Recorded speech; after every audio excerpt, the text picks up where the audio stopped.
Hello people, welcome back. Welcome to another video. Thank you for being here today. So, I have a question for you. Have you ever wondered what med school students do all day? Have you ever wanted to be as miserable as a med school student? Well, do I have the video for you. Today's video is going to be about how I study for medical school, and all jokes aside, it's been going pretty well. So let's get into it. The nitty-gritty of my daily routine does change depending on whether I have an exam or a test to prep for, but generally it follows a pretty regular pattern, just with a little sprinkle of panic added in here and there. The first thing that I have to stress is that I see testable material multiple times before I actually take the tests. And if 18-year-old me knew this, my depression would have gone very differently. So long story short, the first time I encounter the testable material is usually at lecture. I try to read the book beforehand. I try to read it beforehand to see what kind of information is coming up, but usually I don't have the time. So the first time I see the information is in lecture. The second time, usually in the book. Third time is when I make Anki cards either with the book or with my lecture notes. Fourth time, and if this is applicable, it depends on the course, but the fourth time I see my testable material is when I go in for a lab or a practical. And the fifth time, I would say, is every time I do my Anki cards, it's another encounter with the material. The important thing for me here is to make my Anki cards well in advance and to make good Anki cards. There are a million and one resources that you can find about making good Anki cards on the interwebs, so I highly recommend looking that up. So I take notes while I watch lectures and labs. My Anki cards are highly dependent on my notes, so I need to make sure that they're good, and there are a few ways that I do this. I listen before I write. Oftentimes, when I was in university, I would struggle to understand concepts and really understand the material that was being presented in lecture because I was so scared and just trying to take everything down that the professor was saying. Really, all you need to do is just listen. Listen for what the professor is telling you is important, either by repetition or by explicitly saying, this is important, pay attention, this will be on a test. The professor will tell you what you need to write down. You just need to be paying attention for it. And for that, you need to listen. So that's what I do. I listen before I write down anything. Another thing that I do, if I don't understand what's going on in a lecture, I just drop my pen. I just stop typing and listen. If I don't understand what's going on, copying everything down is not going to do it for me. Like, I need to listen, I need to understand. I can't memorize stuff and then regurgitate it on an exam. If I don't understand a topic, I will not be able to prove that I know it at any degree when a test or an exam comes up. So, when I don't know something, or I'm not understanding something during a lecture or a practical, I put my pen down, I stop typing, and I just listen. At the end of the lecture or at the end of the practical, I'll go back and look over the material that was taught. So the stuff that I don't know and the stuff I don't understand, I will look up later, like either a video, usually a video, just because I understand concepts better when I see a visual and audio format. I'll look up a video on YouTube, or I'll read another book, or I will talk to someone about it, but I'll make sure that I go and understand it better at a later time. So to make sure that I'm putting only the important information into my Anki deck so that my decks aren't thousands and hundreds of cards a day, which they are sometimes, I make sure to go over my lectures and highlight only the important information and only the stuff that I need to put into my deck. My notes during lecture are pretty comprehensive. Even though I'm trying not to take down information I don't explicitly need, I do it. It's just a habit. I've been doing it for years, trying to get out of it, but it's still really hard. So my notes do end up being much longer than they need to be.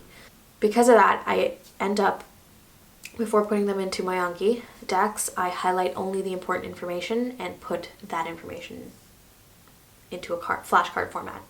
And lastly, your notes are not for show. You do not need to make them pretty. You do not need to have them super organized. If you can read them, if you can understand them, that is good enough. I used to spend so much time on making my notes pretty. There is no time for that in university, quite frankly. If you have notes that you can understand and you have notes you can study off of, that is all that matters. Now let's get to actual studying and putting information in your head.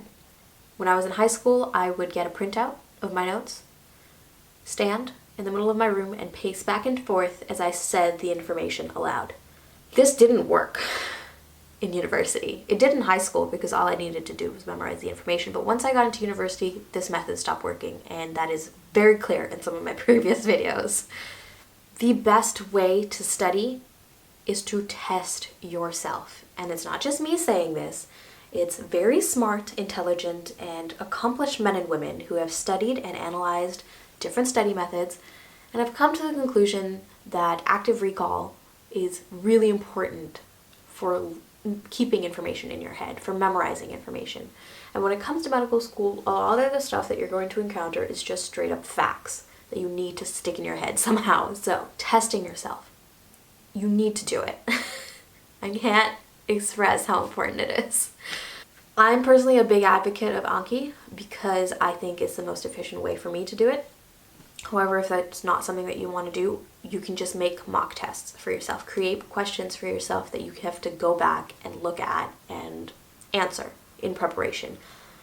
Having that practice of recalling the information when it's not right in front of you, it's just like what you'd encounter on a test. So it'd be the best way to prepare yourself for a test situation. Speaking of preparing yourself for test information, a surprisingly important factor is preparing yourself for that testing environment.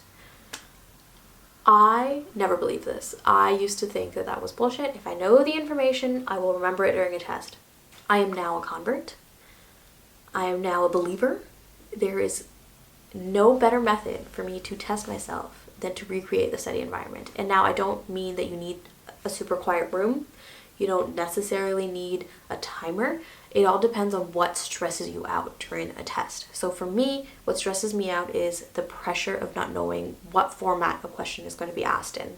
Because of this, I create questions that can be asked multiple different ways. So, for example, let's talk about anatomy. Let's talk about the median nerve that we have in our arm.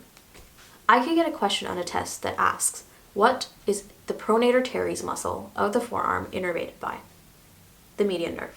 Okay, cool. I could also get the question, what does the median nerve innervate? All right, cool. That would be the anterior group of the forearm muscles, as well as your thumb, your second, and your third digit. Another way that a professor or a test would ask about the median nerve is by asking, what happens if the median nerve is cut? What if it's not functioning? What happens to you? And I would say, all right, you have weaker flexion of the forearm and the hand, and you'd also have the hand of benediction, which is because of like non-functioning muscles, like smaller ones in your hand. Let's not get into it. It's a long story. A professor could ask me any one of these questions, and technically, I know the innervation of each muscle if I study it individually, but if I get asked something in a different format, I have trouble recalling it unless I've seen it in that format before and I've recalled that information in that format before. So, if you're stressed about a test, if you're stressed about an exam, and you can pinpoint exactly what about that exam is stressing you out, I would highly recommend recreating those environments. So for me, it's what type of question am I getting? Oh my God, am I going to know it? For some people, it's the act of sitting still, being in a silent room, and having to write a test. For other people, it's the time limit. Whatever it is, put yourself in that environment and try to study that way. You'll find you're a lot less stressed on your tests, which helps you perform better because no one does well when they're nervous and no one does well when they're panicking. I can say this from true experience. Okay, last tip. And this one's important, so listen up, girls and boys. Go to sleep. You need sleep to learn. You need sleep to remember information. You need sleep to understand complicated concepts. I can't stress this enough. Go to sleep. I personally went about 3 weeks without my usual 7 to 8 hours of sleep at the beginning of the year, and I saw a significant decrease in my ability to function properly. It was fine for the first week, and then by the second and third week, I was panicking. Nothing was going in my head. I would sit at my desk and stare at my computer for hours with like bing, bing, information would just be bouncing off my head. Wouldn't be going in. And then the day I spent 8 to 9 hours sleeping, woke up the next day, got to work. Everything was making sense again. It was like hallelujah, like the clouds parted and the sun came shining down on the information, and all of a sudden I could see clearly and understand clearly. Sleep is so important. Please go to sleep. Please go to sleep. All right, I hope that helped. I can't say I'm an expert in any kind on this subject whatsoever, but what I'm doing now is currently working for me a lot better than it did when I was in university in Canada. So hopefully it'll help for you too. Thanks for watching, guys. Hit that subscribe and that like button if that's something that you're into, and I will see you in the next one. Bye!